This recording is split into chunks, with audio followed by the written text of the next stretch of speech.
अस्सलाम वालेकुम नाज़रीन, मैं हूं आपके साथ बिस्मा खान और स्टूडियोज़ में हमारे साथ मौजूद हैं गुले नौखेज़ अख्तर, सीनियर तज्ज़ियाकार, और साथ ही साथ मौजूद हैं स्टूडियोज़ हमारे साथ अहमद अबू बकर साहब। सर बहुत शुक्रिया आपका भी शुक्रिया। तो नाज़रीन, आज की अगर हम बात करें तो आज का दिन काफ़ी अहमियत का हामिल रहा, ऐसे कि बिल आखिर इलेक्शन कमीशन ने अपने फॉर्म 45 जो हैं वो अपनी वेबसाइट पर डाल ही दिए हैं, लेकिन उनमें क्या तज़ाद है, क्या गड़बड़ है, कुछ जो है वो धांधली के सबूत भी नज़र आ रहे हैं। इन तमाम तरह इश्यूज़ पर बात करेंगे। तो सबसे पहले रुख करेंगे गुलेनो खैज़ अख्तर साहब आपकी जानिब।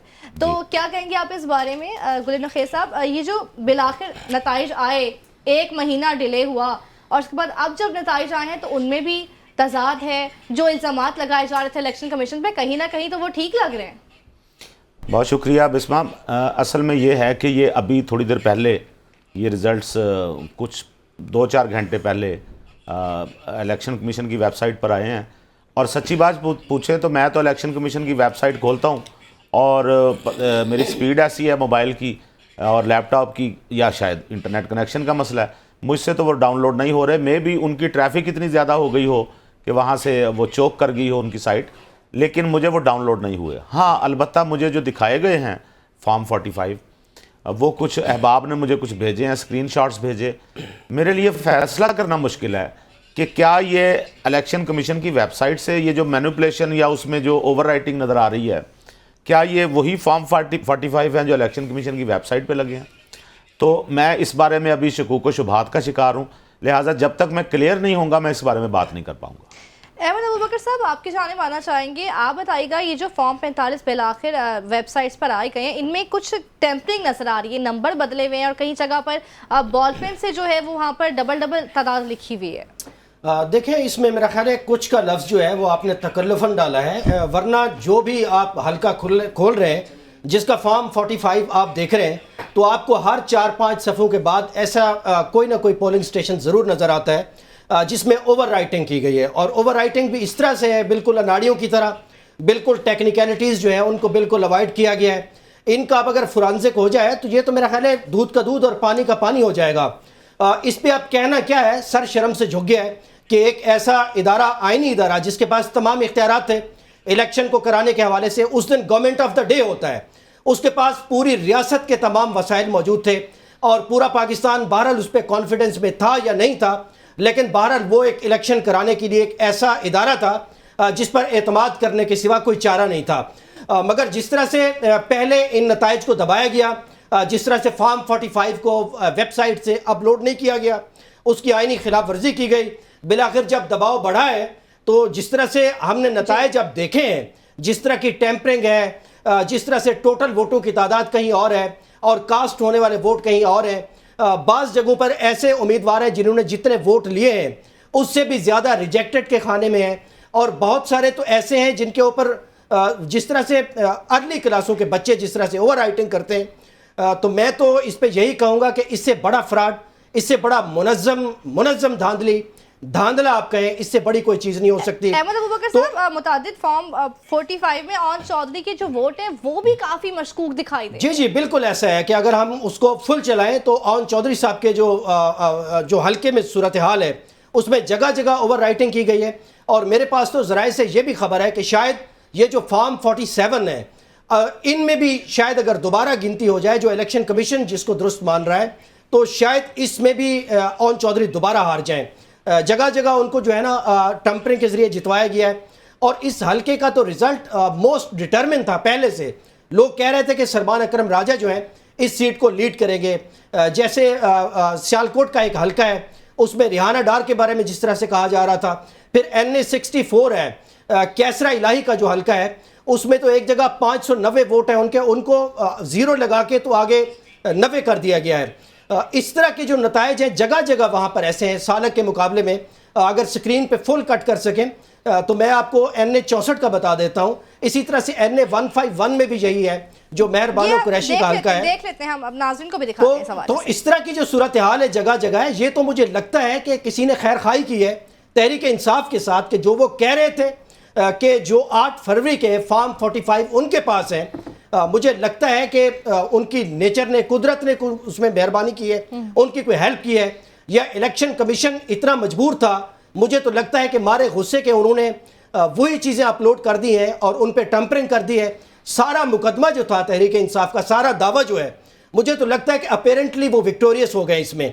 उन्होंने जो नैरेटिव बनाया था, जो उन्होंने बात की थी, जहाँ से स्टांस लिया था, जिस तरह से वो कह रहे हैं कि मोर देन 80 से भी ज़ायद कौमी असम्बली के जो हल्के हैं जो उनसे सीटें छीनी गई हैं, और ये जो 9 फरवरी के नताइज हैं जिसमें उनको ओवरराइड किया गया है और जिस तरह से उनके मैंडेट को पामाल किया गया है, ये तो अब एक ओपन सीक्रेट हो गया है, ऑलरेडी पब्लिक डोमेन में है। तो ये तो मदर ऑफ ऑल रिगिंग हो गई है। मेरा ख्याल है अब ये बहुत जायज़ मुतालबा है कि इलेक्शन कमीशन को जो है इस्तीफ़ा देना चाहिए। आर्टिकल 6 की बात अब तो बजा तौर पर ठीक लग रही है। एक ऐसा इदारा जिसको आईनी इख्तियारात है, जिसको आईनी तहफ़्फ़ुज़ हासिल है, जो गवर्नमेंट ऑफ द डे है, जिसमें प्री पोल रिगिंग करने में जिसने पूरा माहौल बनाया, जिसने इलेक्शन के दिन इंटरनेट को ऑफ किया, जिसने वोटर को और पोलिंग एजेंट्स को और उम्मीदवारों को आपस में डिसकनेक्ट कर दिया।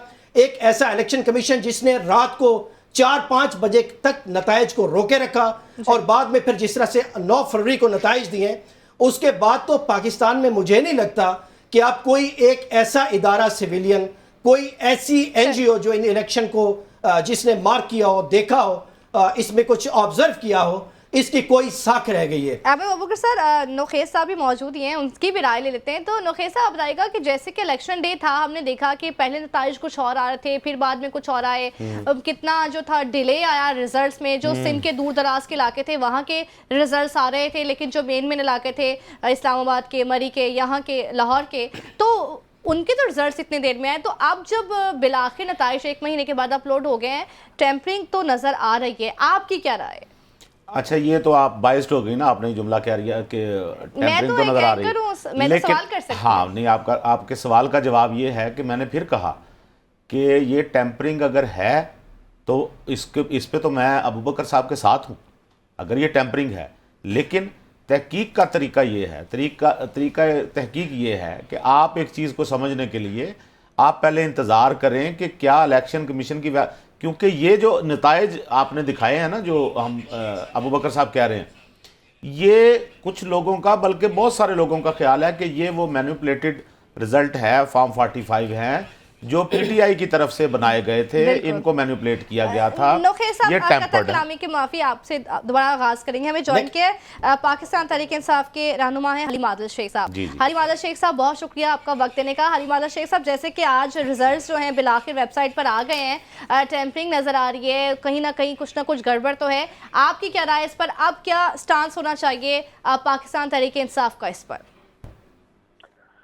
देखिए, राय कोई नहीं है, बड़ा वाज़े आ चुका है। आज मेरे हल्के NA 238 के फॉर्म 45 जब अपलोड किए इन्होंने, उसमें लग रहा था कि बेचारा के पास पैसे खत्म हो गए, कोई इनके पास कोई रिमूविंग कोई उसका कोई आइटम ही नहीं थे। इन्होंने वाइटो लगाकर, पेन लगाकर, मतलब जहां मेरे 400 वोट हैं वहां 4 कर दिए, उनके 4 वोट हैं उसको 400 कर दिया। अजीब और गरीब तमाशा किया गया है। मैं कह रहा हूँ ये बिल्कुल बेनकाब हो गए। ये नंगी चोरी, डाका आज सामने आ चुका है और ये हमने उसी वक्त हमने डाउनलोड कर लिए, हमने स्क्रीन वीडियो भी रिकॉर्ड कर ली, ताकि फिर इन्होंने मेरे डिलीट कर दिए। मेरे फॉर्म 45 पहले इन्होंने अपलोड किए, जब हमने उसको बेनकाब किया इनको तो इन्होंने उसको डिलीट कर दिया और मेरे वोट थे 84,000 और सम 100 और इनके उनके 10,226 वोट थे। उसके अंदर इन्होंने उनके 56,000 कर दिए थे, मेरे 36,000 कर दिए थे। मगर बड़ी बेशर्मी की इंतहा है जिस तरीके से उन्होंने डाका डाला है, जिस तरीके से साहब, आपके पास अपना फॉर्म 45 तो होगा? जी मेरे पास है। मेरे पास 297 में से 293 फॉर्म 45 ओरिजिनल मेरे पास है। जमात इस्लामी के भी हमारे साथ, उनके भी हमारे पास है। तो ये जो आपने इलेक्शन कमीशन की वेबसाइट से जो रिजल्ट्स देखे हैं, ये कितने पोलिंग स्टेशन में आपकी मैनिपुलेशन की गई है?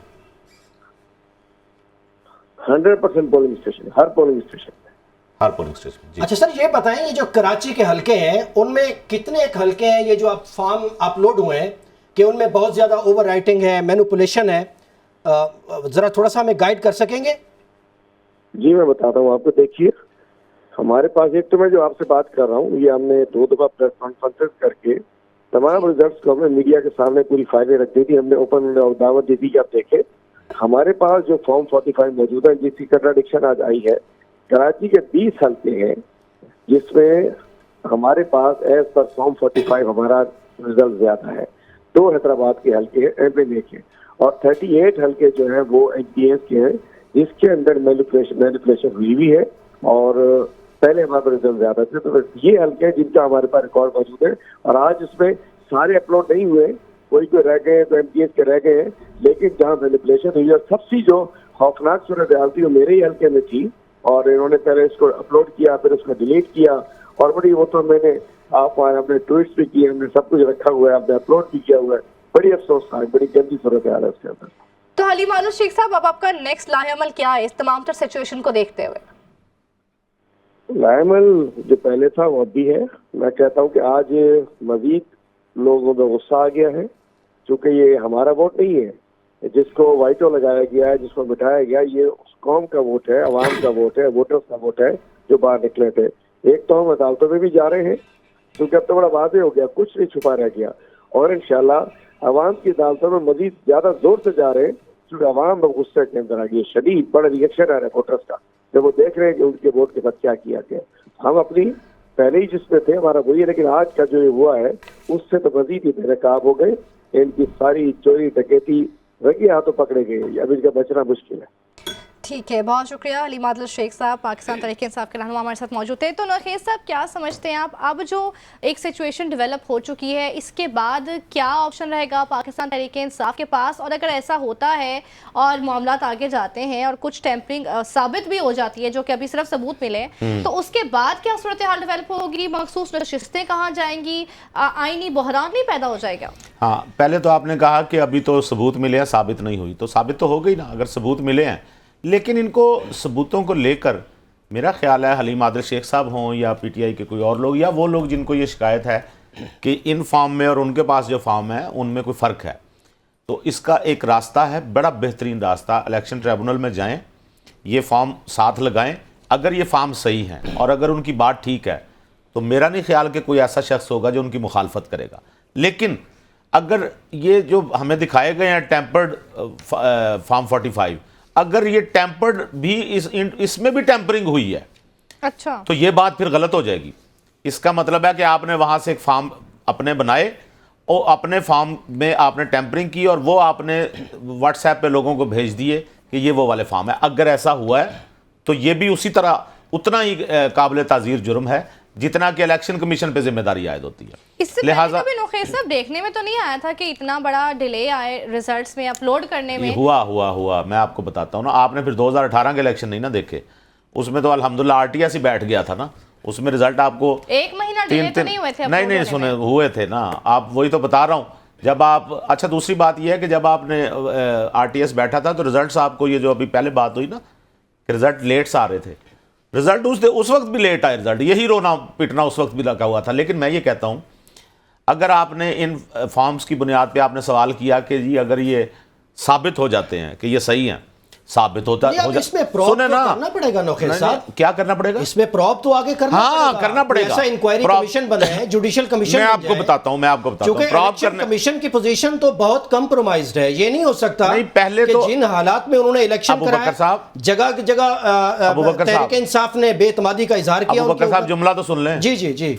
पहले तो ये साबित करना पड़ेगा ना, जो फॉर्म 45 आपने दिखाए हैं यही उनकी वेबसाइट पे अपलोड, वेबसाइट पे तो ये अपलोड है। भाई मेरी बात सुने, अगर न्यूज़ ऑर्गेनाइजेशन अगर मैं भी वहां से देख रहा हूं, मुझे नहीं ना खुल रही वो साइट, मैं जिनसे भी कह रहा हूं उनसे भी नहीं खुल रही। सुबह तक खुल जाएगी, ट्रैफिक कम हो जाएगी, अगर खुल जाएगी, मैं तो कह रहा हूं कि मैं आपका, चूंकि ये जो लीगल डॉक्यूमेंट होता है ना सर, इसमें ये इलेक्शन के नतायज का मोतबर तरीन डॉक्यूमेंट होता है। फिर मेरी बात नहीं समझ रहे, तो इसको फोर्जरी कर ले आप, हुजूर मेरी फोर्जरी की मैं बात कर ही नहीं रहा, मैं तो आपसे ये कह रहा हूं और आपको इससे मुत्तफिक होना चाहिए कि यार ये मिलाक तहकीक के पूरे कवायद पे अमल होना चाहिए कि नहीं, बड़ी वायबल किस्म की होनी चाहिए। बिल्कुल, और तहकीक होनी चाहिए कि क्या कोई फॉर्जरी हुई है या फॉर्म की फॉर्जरी जो हमें दिखाई जा रही है इसमें भी कोई फॉर्जरी हुई है।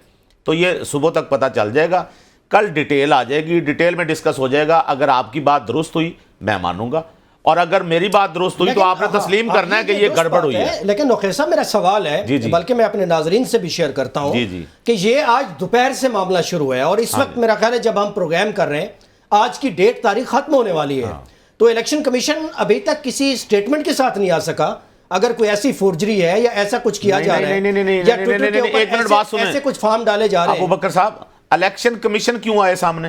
मतलब आप के ऊपर अगर तो नहीं इस्तीफे का मुतालबा एक जमात अगर तो आर्टिकल 6 का मुतालबा कर रही है। दोनों सूरतों में मैं समझता हूं अगर उन्होंने ये फॉर्म ओरिजिनल लगाए हैं और ये वही फॉर्म है जो उनकी वेबसाइट पे हैं तो इसमें भी इलेक्शन कमीशन जिम्मेदार है। जी जी, ऐसे अगर वो सारी फॉर्जरी हुई है, वहां पे वो मैनिपुलेशन हुई है, तो इलेक्शन कमीशन फिर भी जिम्मेदार है। और अगर ये कुछ लोग इसको फैला रहे हैं आगे, मेरा ख्याल, मैं मुत्तफिक हूं आपसे, इलेक्शन कमीशन को चाहिए बयान जारी करें कि इस वक्त जो लोग मुख्तलिफ शोज़ में या सोशल मीडिया पे जो चीज़ें डिस्कस कर रहे हैं फॉर्म 45 के हवाले से वो ओरिजिनल नहीं है। अगर नहीं है तो ये इलेक्शन कमीशन को बयान देना चाहिए। लेकिन मेरा ख्याल है ये थोड़ा सा अर्ली हो जाएगा, हवा एक चल रही है, मे भी जब तक हमारा प्रोग्राम ख़त्म हो उस वक्त तक कोई इलेक्शन कमीशन की तरफ से कोई बयान आ चुका हो। लेकिन हजूर मैं एक बात बताऊँ आपको, जितने हम जैसे अभी हलीम आदिल शेख साहब से बात हो रही थी ना, उन्होंने कहा जी 100% मेरे हल्कों में ये फॉर्जरी हुई है। तो 100% हल्के तो खैर उन्होंने खुद भी नहीं देखे होंगे। उन्होंने खुद कहा कि मेरे फॉर्म पहले अपलोड किए गए फिर हटा दिए गए। ये एक और बड़ा जुर्म है अगर इलेक्शन कमीशन ने ऐसा किया, और अगर उन्होंने नहीं किया फिर क्या करेंगे? तो इसलिए चीज़ों को उनकी तरतीब में देखें, तहकीक में देखें और तरतीब में देखें। लॉजिक से बात होगी, लॉजिक से सुनी जाएगी, जज्बाती बात नहीं करनी। नहीं, ये तो बिल्कुल। तो ये अगर कल तक आ जाते हैं फॉर्म, कल तक पता चल जाता है कि ये यही फॉर्म है, क्योंकि उसकी वजह अबू बकर साहब, मैं जो मेन स्ट्रीम मीडिया में देख रहा हूँ, जो हमारे कुछ ऐसे बाहर के चैनल्स भी हैं जी, जिनको हम ऑथेंटिक चैनल मानते हैं, वहाँ अभी तक ऐसी कोई खबर आई नहीं। साहब आपका पॉइंट ऑफ व्यू भी जानेंगे। अभी हमें ज्वाइन किया है पाकिस्तान तहरीक इंसाफ के सीनियर कानूनदान भी हैं, रहनुमा भी हैं, लतीफ़ खोसा साहब, उनसे बात करते हैं। लतीफ़ खोसा साहब, बहुत शुक्रिया आपका हमें वक्त देने के लिए। कहिएगा, अब जो मामलात सर उठा रहे हैं फॉर्म 45 के हवाले से, कानून की नज़र में, आइन की नज़र में क्या अदालती फोरम या किससे रुजू किया जा सकता है?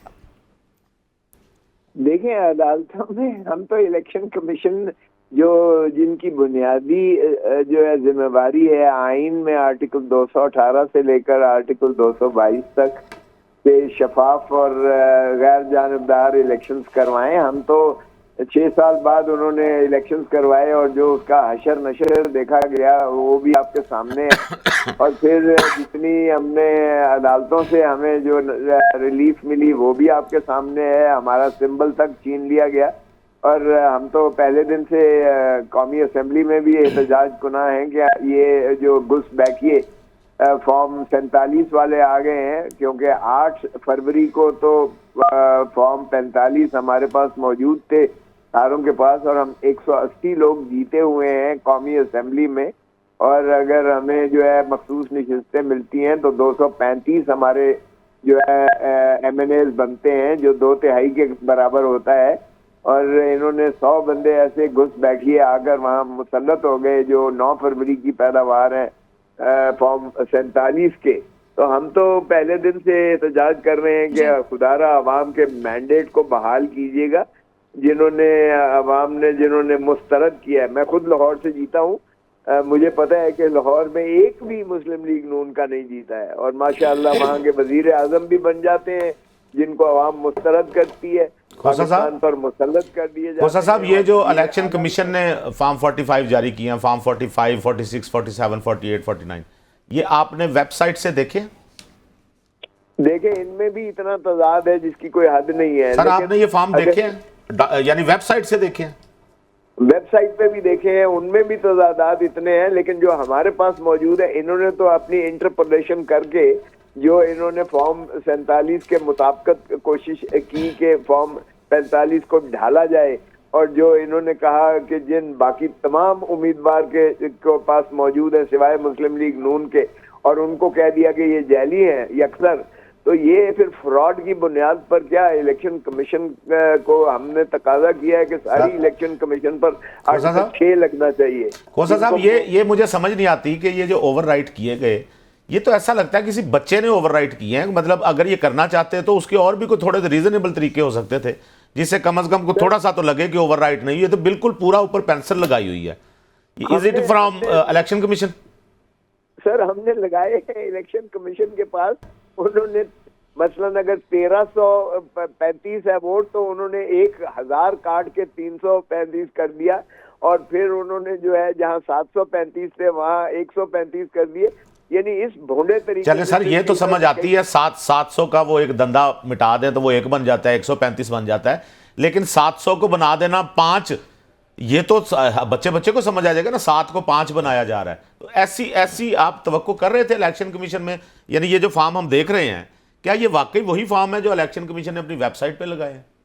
अच्छी बात है, कौम सारी के सामने आ गया है। हम तो पहले दिन से चीखो पुकार कर ही रहे हैं, लेकिन अब सारी कौम ने भी इन्हीं के ऑफिशियल जो है दिए हुए फॉर्म 45 जो इन्होंने खुद दिए हैं, फॉर्म 45, 47, 48, 49 खुद जो इन्होंने दिए हैं, उसी से आश्कारा हो गया है कि किस कदर इन्होंने जो है बेईमानी करके। खोसा साहब, आपके हल्के आप तो माशाल्लाह जीते हैं, लेकिन वहां भी कोई ऐसी कोशिश हुई, कोई ओवरराइटिंग की, कोई मैनिपुलेशन की, कोई फोर्जरी की?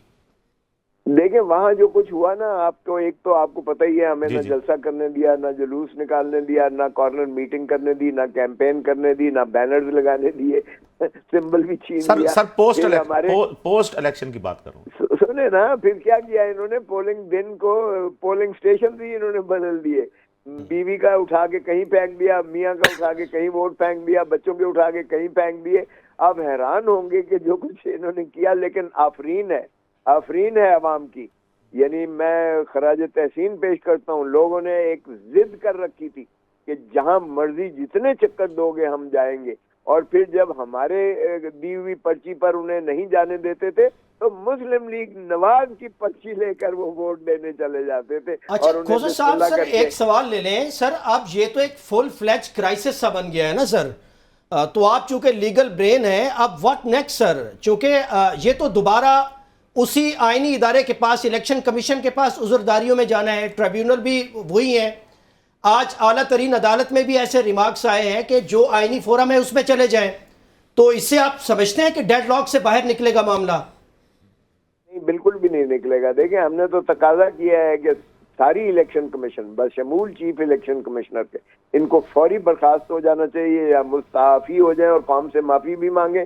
और आर्टिकल 6 के तहत इन्हें जो है सबरोगेशन ऑफ कॉन्स्टिट्यूशन, यानी इन्होंने आईन को जो है तोड़ा है। ये रियासत जो है इसी से बनती है, इलेक्शन से बनती है। अवामी जो ख्वाहिशात और उमंगों के तर्जमान ही इन ऐवानों में बैठ सकते हैं, असेंबली हो या पार्लियामेंट हो। और असेंबली और पार्लियामेंट से ही आगे हुकूमत बनती है जिसको हक के हुक्मरानी हासिल है आइन के तहत।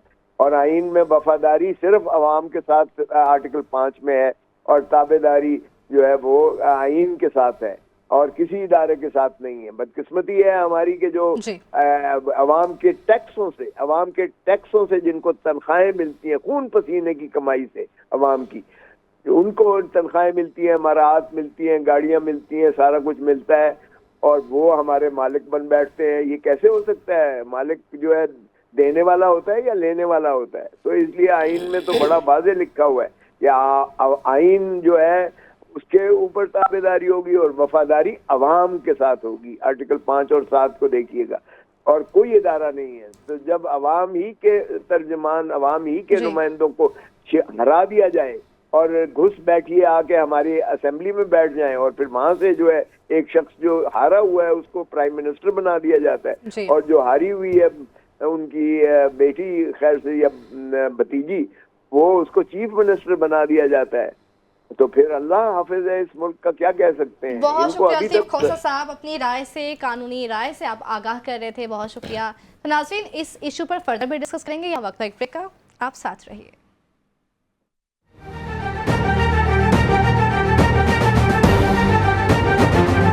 वेलकम बैक नाज़रीन। तो बात हो रही है फॉर्म 45 की, जिसके नताइज का रिजल्ट जो है बिल आखिर इलेक्शन कमीशन ने अपनी वेबसाइट पर आज जारी कर दिया, जिसमें टेम्परिंग हुई है। तो नौखेर साहब बताएगा, NA 128 की अगर हम बात करें तो पोलिंग स्टेशन नंबर 25 जो कि काफ़ी अहमियत का हामिल है, वहाँ पर जो वोट डाले गए हैं उनकी तादाद भी डबल दिखाई दे रही है।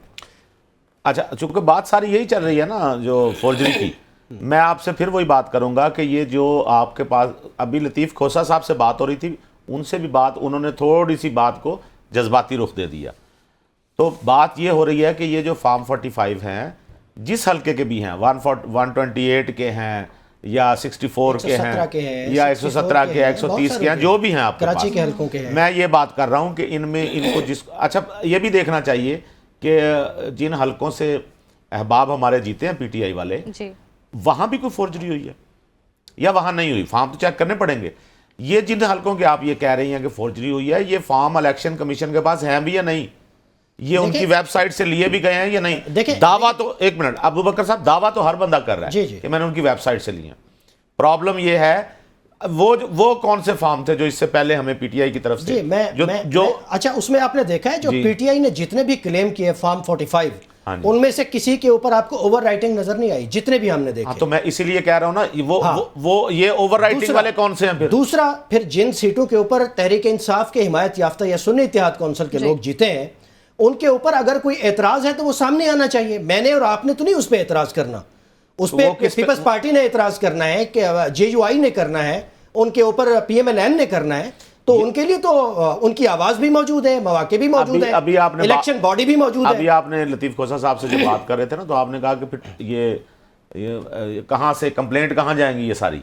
तो चलो वो तो खुश है ना इन ट्रिब्यूनल्स के ऊपर, इस इलेक्शन कमीशन के ऊपर, नताइज उनके दोबारे में। मेरी बात इतना ये सब कुछ आया हुआ हो ना, मैं आपको फिर बता रहा हूं, तो इलेक्शन कमीशन पे दबाव में सिर्फ आप नहीं होंगे, हम भी शामिल होंगे। देखें नोखे साहब, अगर इतनी फोर्जरी होती है तो सारे शामिल होंगे। राइट एट द मोमेंट एक भी आवाज नहीं आई पाकिस्तान में इस वक्त जो इन फॉर्म 45 जो आज अपलोड हुए हैं उनके हक में आई हो, या किसी सेन आवाज ने चैलेंज किया हो या कंसर्न शो किए हो।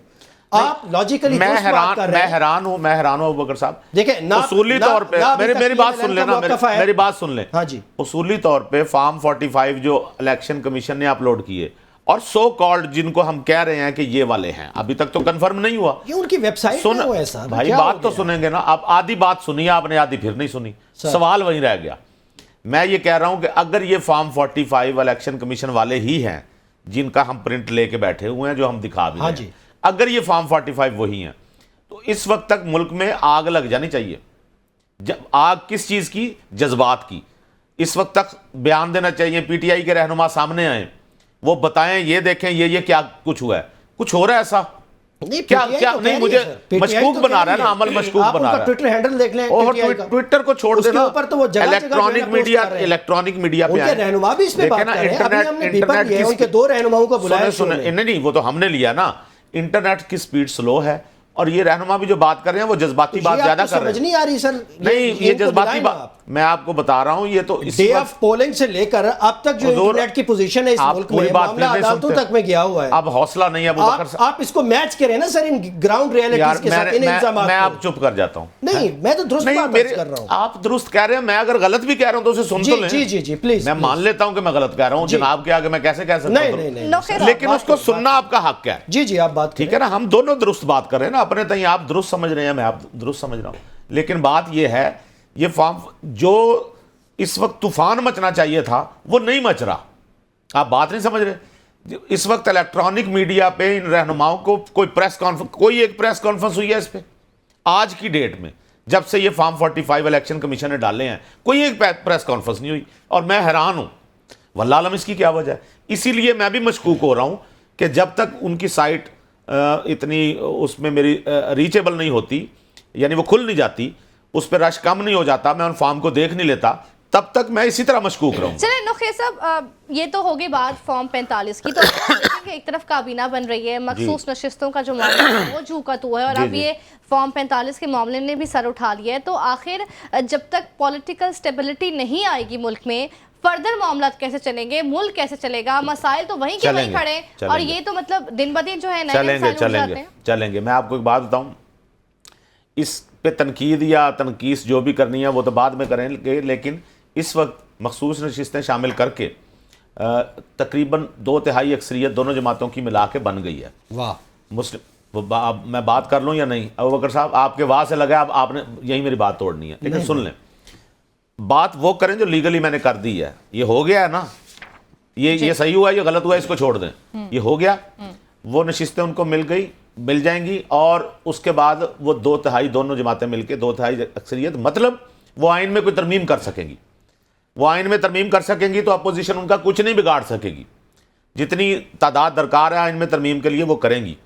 लिहाजा आपके इस सवाल का ये जवाब है जो आप कह रही हैं ना कि मुल्क आगे तरक्की करेगा, मुल्क ने तरक्की करनी है इंशाल्लाह। लेकिन दरमियान में जो कुव्वतें इसको रोकने की कोशिश करेंगी, जो दुश्मन कुव्वतों का साथ देंगी, जो इसकी तरक्की में रुकावट बनने की कोशिश करेंगी, उनकी रुकावट को तोड़ने के लिए 2 जमातें मौजूद हैं जो आपस में मिलकर फैसला करेंगी। तो तीसरी किसी कुव्वत को हिम्मत नहीं होगी कि वो उनकी राह में रोड़े। इसमें एक नुक्ता तो ले लेना नौखेज साहब, देखें बात सुने, खुल के बोले। ये जो बात है ना सर कि ऐसा हो गया, अब तो हो गया, तो ये दुरुस्त है या गलत है, ये तो कोई बात नहीं। ये इशू दूसरा है, अब इस इशू पे बात करते हैं। ये कोई बात नहीं है। हाँ। अब देखें ना, जैसे आपने अभी बात की कि ये जो ओवर राइटिंग है या जो इस तरह के नताइज हैं जो बिल्कुल बदयांती से बनाए गए, मुरतब हुए हैं, अब अगर यही बात ली जाए, अलबाई ली जाए कि जी अब ये हो गया, तो ऐसा नहीं है सर। नहीं, गलत ना बात। देखिए मेरी बात सुने, अब एक जुमला मेरा भी प्रैक्टिस में मुझे भी काट लेने दें। जुमला बालादस्ती बहुत एक जुमला मुझे भी काट लेने दें। जी जी, ये बिल्कुल ऐसे है कि एक बंदे का एक्सीडेंट हो गया, ठीक है, एक गाड़ी वाले ने उसको गाड़ी मार दी है सर, तो हमने सुने ना, क्या कर रहे हैं, मिसाल ऐसी देनी पड़ती है ना। तो अब सबसे पहले हमारा काम उस बंदे को पकड़ना, या वो दूसरा हो गया, वो सेकेंडरी उसकी हैसियत हो गई। पहला काम यह है कि जिसको बेचारे को गाड़ी लगी है उसको हॉस्पिटल पहुंचाएं। तो गाड़ी तो लग गई है, गाड़ी तो हमने ये कब कहा कि वो सही लगी है? हाँ, ये इशू दूसरा है। पहला इशू ये है कि उसको हॉस्पिटल पहुंचाएं, उससे जुड़ा है सर, जुड़ा इशू है। अब इस पे बात कर लें, अब इस पे बात करते हैं ना कि ये सही हुआ या गलत है। उसके बाद ये फोर्जरी जो है ये बिल्कुल रेड हैंडेड पकड़े गए हैं। अब तो इस्तीफा देने के सिवा कोई चारा नहीं है। हम नशिस्तों पे बात कर रहे थे। नशिस्तों पे भी अगर आ जाए तो ये भी तो उन्हीं नताइज की कल्मिनेशन है ना सर। चलिए इस पर एक कानूनी राय भी ले लेते हैं। सीनियर कानूनदान राजा आमिर अब्बास साहब ने हमें ज्वाइन किया, उनसे बात करते हैं। आमिर अब्बास साहब, बहुत शुक्रिया आपके वक्त देने का। सर कहिएगा कि 8 फरवरी के इंतखाबात नताइज बहुत ज़्यादा शुकूक व शुबहात पाए जाते हैं, उनमें उम्मीद थी कि फॉर्म 45 जब आएगा तो मामला कुछ हल हो जाएंगे, लेकिन अब तो लग रहा है कि 8 फरवरी के नताइज और हैं और 9 फरवरी के जो नताइज हैं वो फॉर्म 45 पे और हैं। इस पे आप क्या कानूनी राय देंगे? देखिए जी, ये जो कंट्रोवर्सी है ये सारी बड़ी, जिसको हम कहते हैं कि जी दुनिया भर में अब नोट कर ली गई है। न सिर्फ पाकिस्तान में, न सिर्फ उन कैंडिडेट्स जिनको हरा दिया गया है, बल्कि दुनिया के जो फॉरेन मीडिया है वो इस चीज को देख रहा है कि जी ये जो फॉर्म 45 हैं, ये जो पहले इशू किए गए थे उन फॉर्म 45 और फॉर्म 47 में डिफरेंस आ गया। लेकिन अब जो 45 इन्होंने इशू किए हैं फॉर्म्स, ये उन्होंने उस 47 के हिसाब से गालिबन इसमें उन्होंने जनरेट किए हैं। तो अब ये जो फैक्चुअल कंट्रोवर्सी है ये डिटरमिन करना बड़ा आसान हो जाएगा कि अगर पीटीआई या जो अफराद हारे हैं वो इसका फोरेंसिक करवा लें। अब फोरेंसिक करवाने के लिए इनको चाहिए कि किसी इंटरनेशनल जो फॉर्म्स हैं फोरेंसिक की, उसको ये फॉर्म्स दोनों सेट भिजवा दिए जाएं। एक वो जो 8 तारीख के हैं, एक वो जो अभी अपलोड किए गए हैं। तो इसमें इतनी ग्लेरिंग किस्म की कॉन्ट्रडिक्शंस हैं, इतनी ग्लेरिंग किस्म की ओवर राइटिंग्स हैं, और ऐसे जगह पे है कि जी एक पोलिंग स्टेशन अगर मर्दों पे एक कैंडिडेट को 10 वोट मिल रहे हैं तो ख्वातीन के उसी पोलिंग स्टेशन पे उसको 1010 वोट मिल रहे हैं। तो ये चीजें अब डिग आउट हो जाएंगी और ये जाएंगी ट्रिब्यूनल्स में। ट्रिब्यूनल्स ऑब्वियसली एविडेंस रिकॉर्ड करता है और एक शख्स जिसने वो साइन किया हुआ है, प्रिजाइडिंग ऑफिसर, साइन तो दोनों उसी के होंगे। तो वो आके जब हल्फ पे बयान देगा तो वो कहेगा हल्फ पे कि जी ये भी दुरुस्त है, ये भी दुरुस्त है, मेरे साइन है। तो भाई अगर आपके साइन है तो फिर रिजल्ट कौन सा है? तो इसने ये जो इलेक्शंस जो ऑलरेडी कंट्रोवर्शियल थे, pre poll rigging, polling day rigging and after poll rigging, ये तीनों को जो है एस्टेब्लिश कर रहा है। और जो अल्टीमेट रिजल्ट होगा वो इलेक्शन 2024 की क्रेडिबिलिटी जो ऑलरेडी मशकूक थी, अब शायद वो अगर उस पे कोई कानून के जो मुरव्वजा असूल हैं या प्रिंसिपल्स हैं उनके मुताबिक अगर ट्रिब्यूनल्स में केसेस चलते हैं तो फिर। राय साहब सवाल ले लीजिएगा। ये बताइए, अगर आपकी बात दुरुस्त मान ली जाए और ये तस्लीम कर लिया जाए कि ये इसमें फोर्जरी हुई है, जो इलेक्शन कमीशन ने जो अपलोड किए हैं, और ये ठीक नहीं है। कानूनी राय पूछ रहा हूँ आपसे, क्या ये जो फैसले हैं इलेक्शन के, इलेक्शन कमीशन इनको रिवर्स कर सकता है? देखिए जी, रिवर्स करना तो हमारी अदलिया ने करना है। अदलिया के हाई कोर्ट के जजेस हैं, जो ट्रिब्यूनल के जजेस हैं।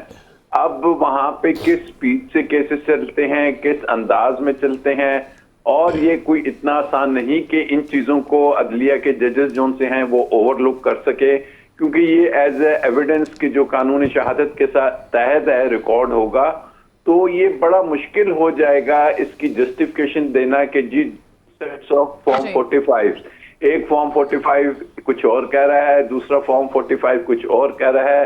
फॉर्म 47 आप देखें ना, अगर फॉर्म 47 आपने लगा दिया था उसी दिन 9 तारीख को, तो फॉर्म 45 इसका मतलब है कि आपने बाद में बनाए हैं, जो आज 1 माह के बाद आपने उनको लगाने की जरूरत पड़ रही है। और फिर क्या फॉर्म 45 के हिसाब से अगर हम बैलेट बॉक्स को खोलेंगे तो क्या बैलेट बॉक्स में उतने वोट होंगे? चले आपने अगर वोट डाल भी दिए बैलेट बॉक्सेस में, तो क्या उन पे जो फोरेंसिक होता है वो तो अंगूठे के निशान देखेगा कि क्या वोटर्स के थंब इंप्रेशंस हैं नादरा के मुताबिक, या पांव के अंगूठे लगे हुए हैं? तो ये वो तमाम चीजें हैं कि जिसको साबित करना कोई रॉकेट साइंस नहीं है। बट अगेन कि जी इसको साबित करने में टाइम कितना लगता है, अदालतों से फिर दूसरी अदालत, फिर सुप्रीम कोर्ट, और फिर साल 2 साल 3 साल गुजर जाएं, तो इसमें देखना है कि हमारा राज साहब, सर ये बताइए कि ये फॉर्म 45 जो होता है, ये इलेक्शन डे को लेकर सबसे पहला बुनियादी और मोतबर डॉक्यूमेंट होता है जिसके ऊपर नताइज बेस करते हैं। तो इसमें ओवर राइटिंग जो है, इसके ऊपर कानून क्या कहता है? इसमें फोर्जरी के ऊपर सजा का क्या मामला है? देखिए, सजा तो इसमें सबसे बड़ी सजा ये हो सकती है कि ये तमाम जो से थे सरकारी मुलाजमीन थे, presiding officers, majority of them, तो ये इनकी तो सबसे पहले नौकरी जा सकती है। फिर preparation of false and fabricated document और पब्लिक डॉक्यूमेंट है, ये उसी तरीके से है कि किसी की आप विल बना लें, या किसी का जेली पावर ऑफ अटॉर्नी बना लें, या किसी का कोई और ऐसा डॉक्यूमेंट बना लें कि जिसपे कोई राइट्स हो, क्योंकि वोट एक बहुत बड़ा राइट है, एक हक है। तो ये तो बहुत सीरियस किस्म की फॉर्जरी और फैब्रिकेशन है, प्रिपरेशन ऑफ फॉल्स डॉक्यूमेंट्स। तो इसमें तो 7 साल तक की कम से कम सजा है, नौकरी जा सकती है।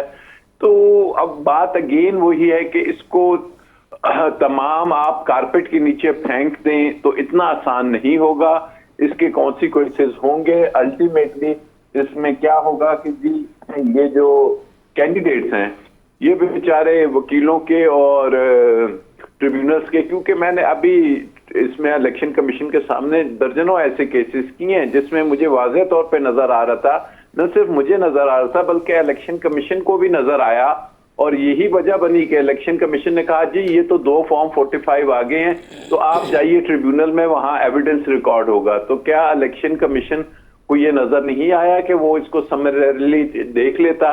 लेकिन बात यही है कि ट्रक की ये राजा साहब ये बताइए, 2 ट्रिब्यूनल बने हैं पंजाब में, पूरे पंजाब में 2 ट्रिब्यूनल हैं, सैकड़ों दरखास्तें हैं, तो ये फैसले कितनी देर में होंगे? ये तो मुझे लगता है साल लग जाएंगे इसमें।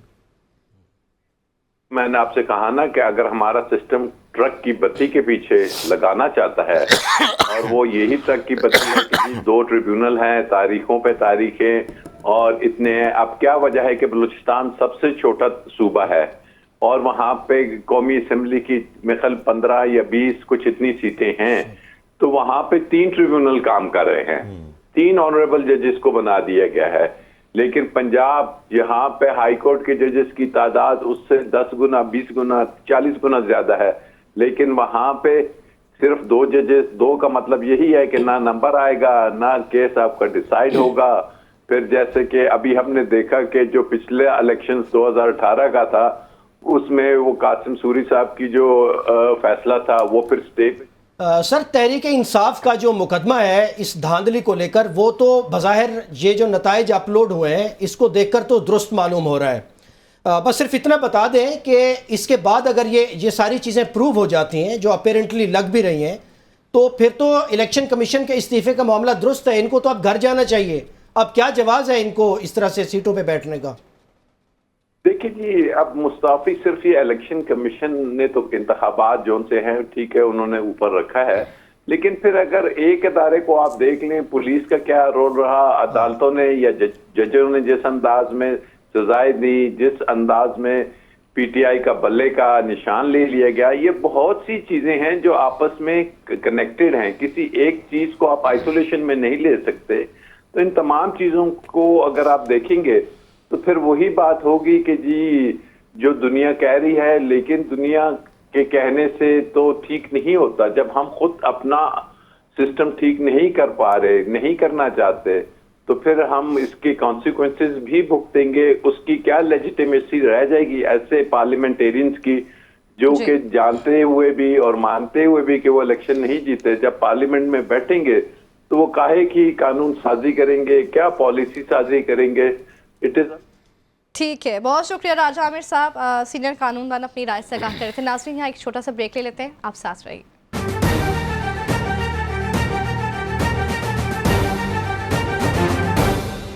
वेलकम बैक नाज़रीन, बात कर लेते हैं फर्दर इश्यूज़ को लेकर। तो मखसूस नशिस्त से ना मिलने के खिलाफ अब पीटीआई जो है वो एहतजाज की कॉल दे चुके हैं। नोखेज साहब, क्या समझते हैं कि पहले भी जो है पीटीआई को हमने देखा है वो सड़कों की सियासत करती रही है, पार्लियामेंट में खूब एहतजाज हो रहे हैं, तो क्या देखते हैं आप? मैं वही देखता हूँ जब उन्होंने कॉल दी थी जेल भरो तहरीक की, मैं वही देखता हूँ जब उन्होंने 1-2 माह पहले कॉल दी थी इतवार को सारे निकल आए इलेक्शन से पहले, मैं वही देखता हूँ जो उन्होंने कॉल दी थी कि जी बस अब तूफ़ान मचा दें हर जगह।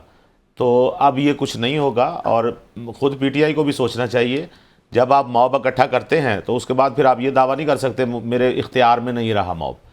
तो मुझे नहीं लगता कि ये जो एहतजाज की ये कॉल है ये कारामद साबित होगी। ये एक हरबा है उनका। लोग बहुत समझदार हो चुके हैं और ख़ुसूसन वो लोग जिनको समझ आई कि वो दूसरों के इशारों पे नाचते हुए जब रियासती इदारों पे हमलावर होते हैं तो बाद में कोई लीडर उनको पूछने के लिए नहीं आता, किसी ने रोटी भी नहीं पूछने आनी, बल्कि यकसर एक बयान आता है कि हमारा इनसे कोई ताल्लुक़ नहीं।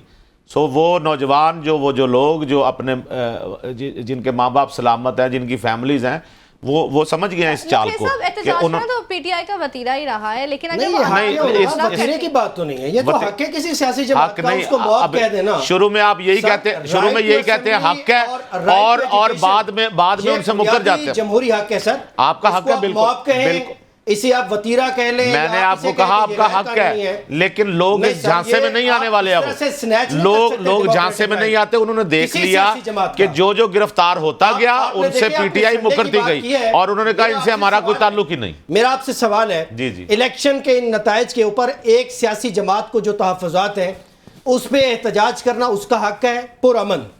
इस अतवार को जो एहतजाज हुए लाहौर में, आपने उनको ऑब्जर्व किया सर? सारा दिन क्या सूरत हाल थी जी। मैं बाहर निकला हूं, मुझे चौक चौराहों में हर जगह पुलिस बिल्कुल हाई हैंडेडनेस का मुजाहरा करती नजर आई। हाँ जी, लोगों को मारते रहे, लोगों का घेराव करते रहे, लोगों को घसीटते रहे, गिरफ्तार करते रहे। ये किस दिन की बात कर रहे हैं? मुतालबे सर मैंने जीपीओ चौक में देखा। किस दिन की बात? मैंने रीगल चौक में देखा। इस हफ्ते, इस अतवार वाले दिन मैंने देखा, खुद देखा। और आपने देखा, मैंने खुद विटनेस किया माल और आपने देखा नहीं कि लोग, मैंने जमान पार्क के बाहर देखा, वो लोग नारे क्या लगा रहे थे? कोर्ट के बाहर देखा, नारे क्या लगा रहे थे? लोगों का नारे लगाना हक है। लोग कह रहे हैं कि हमारा मैंडेट चुराया गया है, हमारा हक के राय नहीं पामाल हुआ है। लोगों का नारे लगाना रियासती इदारों के खिलाफ, वो इदारे जिनके खिलाफ आप पहले हमलावर हुए, किसी आज की कोर कमांडर कॉन्फ्रेंस में इदारे के खिलाफ नहीं लगे। जो एलामिया है वो ये है कि 9 मई के मुजरिमान को किसी सूरत माफी नहीं मिलेगी। पाकिस्तान के इदारों की मामे ना बने।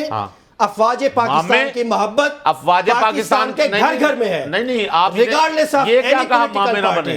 मैं तो आपको बता रहा हूँ, कोई सियासी आप उनके चाचे ना बने। नहीं देखे ना, जो चाचे अमूमन करते हैं ना वो आप लोगों ने वो किया है सर। अब आप चापलूस, एक तरफ सोशल मीडिया पे आप अफवाज पाकिस्तान को निकालते हैं, आपसे मुराद मोहब्बत है ना पूरे पाकिस्तान। पीटीआई वाले गालियां निकालते हैं अफवाज पाकिस्तान। नहीं सर, ऐसे ना करें ना सर, कैसे ना करें? ये जो आज कल आपने कहा जी वो आदिल राजा और ये जो है वो हमारे नहीं है, तहरीक इंसाफ से उनका क्या ताल्लुक है? इससे पहले आपने क्यों नहीं कहा? इससे पहले नहीं, वही तो आपका सारा मुकदमा चलाते रहे, आपको राहें वो सुझाते रहे।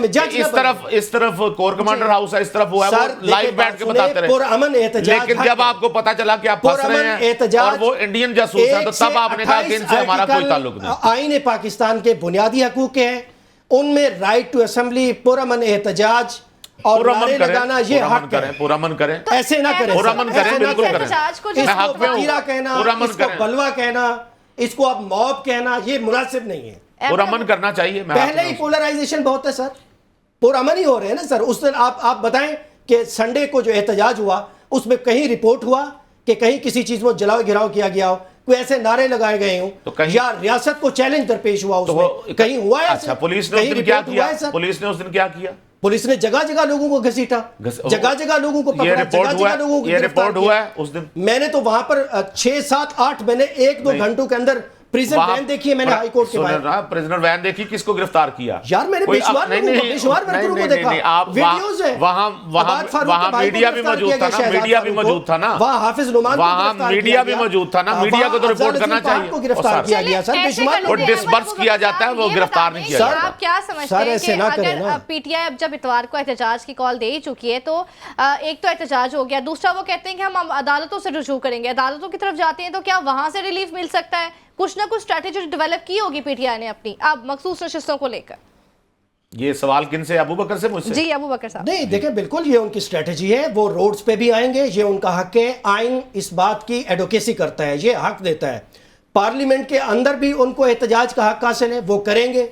इतनी तादाद में है, कम से कम पार्लियामेंट वो के शोर तो कर पार्लियामेंट के सकते हैं अंदर कि नून हमारी लीग बात को सुने। एहतजाज का हक है। पार्लियामेंट जी बिल्कुल है, तो पार्लियामेंट के अंदर केपीके में एहतजाज क्या का- किया असेंबली में आपने खातून के पार्लियामेंट साथ? में एहतजाज का हक हासिल क्या है। कहा है खातून को देखें, आपने? किसी भी एहतजाज में कोई किसी के साथ बदतहजीबी करे, किसी पर जूता उछाले या जूता मारे या आवाजें कसें, ये बिल्कुल इसकी कोई एडवोकेसी तो नहीं कर फिर रहा। क्या ठीक है किया ना? स्पीकर लेकिन ने? केपी के अंदर 17 सीटें ऑलरेडी हैं, 30 अब उनको माशाल्लाह ये जो लाडले भेज रहे हैं उनकी तरफ, ये जो मखसूस नशिस्तों पे डाका है, ये अच्छी खासी डाका तादाद कैसे- होगी। डाका कैसे ये बताइए जरा। अच्छी खासी तादाद होगी, ये एहतजाज चले, कर लें। चले, ये ऑलमोस्ट बनते हैं, कैसे तकरीबन डाका? 40 से ऊपर लोग एक बनते हैं, और- कर लें। अहमद इनको किसी साहब- ने रोका है? अहमद अबू बकर साहब, एक नया भी जो है आज एक डेवलपमेंट सामने आई है। वज़ीर आज़म शहबाज शरीफ जो हैं वो जैसे उन्होंने काबीना अपना हल्फ उठाया है, साथ ही साथ काफ़ी मुतहर्रिक हो चुके हैं, गवादर पहुंच गए हैं और कहते हैं कि जो वहाँ पे लोग हैं फ्लड से रिलेटेड, उनके साथ हम खड़े हैं और हम जो है उनको पूरा सपोर्ट करेंगे। क्या कहेंगे आप नखेस साहब? बड़ी अच्छा, मैंने आपको पहले भी बताया था, कल भी शहबाज शरीफ मुतहर्रिक इंसान है और दर्द दिल रखने वाले वज़ीर आज़म हैं। इससे पहले भी जब वो वज़ीर आज़म नहीं थे, पंजाब के वज़ीर आला थे, तो उन पे फफ्तियाँ कसी जाती थी कि ये पानी वाले इलाकों में बूट पहन के पहुँच जाते हैं। और ये देखें जी, ये शोबाज है, शोबाज वो बिल्कुल नहीं है। असल में जिन लोगों को ये बीमारी है कि उन्हें शहबाज शरीफ के नाम से चिढ़ है, वो तो शहबाज शरीफ को सादा चलता हुआ भी देख लें, उसमें से भी उन्हें 100 नक्श नजर आने शुरू हो जाएंगे। ये अच्छा जेस्चर दिया है। गवादर में जो बारिशों ने तबाही मचाई है, तो उन सैलाबी सूरत हाल जो पेश आई थी, बतौर वज़ीर आज़म शहबाज शरीफ का ये फर्ज था वो वहां जाते और वो वहां पहुंचे हैं। दादरसी किया उन्होंने लोगों साहब का भी पॉइंट ऑफ व्यू ले लेते हैं इस तमाम तर मामले पर। अहमद बकर साहब, जो पिछला दौर हुकूमत रहा है वज़ीर आज़म शहबाज शरीफ का, तब के दौर हुकूमत में अब में आप क्या फ़र्क देख रही हैं और क्या लगता है अब कुछ मज़ीद बेहतरी आएगी मामला? देखिए जी, उस दौर के मुकाबले में जो उनका ये वाला दौर है, उसका तो आज पहला दिन है ऑलमोस्ट। हम तो कोई अंदाज़ा इस तरह तो कायम नहीं कर सकते। जो उनका पहला रिकॉर्ड है बतौर वज़ीर आज़म, वो तो कोई ऐसा ताबनाक नहीं है कि हम उसकी तारीफ़ करें, क्योंकि उसको तो मियाँ साहब खुद उनके बड़े भाई जो हैं वो भी ओन नहीं करते। बाकी बेस्ट विशेज़ हैं। अब वो वज़ीर आज़म है, बाय द बुक वज़ीर आज़म है, अब हम क्या बात करें। लेकिन गवादर जाना एक अच्छा जेस्चर है, बलूचिस्तान जाना अच्छा जेस्चर है। लेकिन गवादर के जो मसाइल हैं वो खाली पानी में डूबना नहीं है। वहाँ ट्रॉलर माफिया का मसला है, वहाँ एजुकेशन हेल्थ का मसला है, इलेक्ट्रिसिटी का मसला है। वज़ीर आज़म जो है वो मुल्क के लिए बेहतर साबित हो, मईशत स्ट्रॉन्ग हो, तमाम तरह हालात स्ट्रॉन्ग हो। नाज़रीन, पावर कॉरिडोर से आज के लिए इतना ही। कल मिलेंगे इंशाल्लाह। अल्लाह हाफिज़।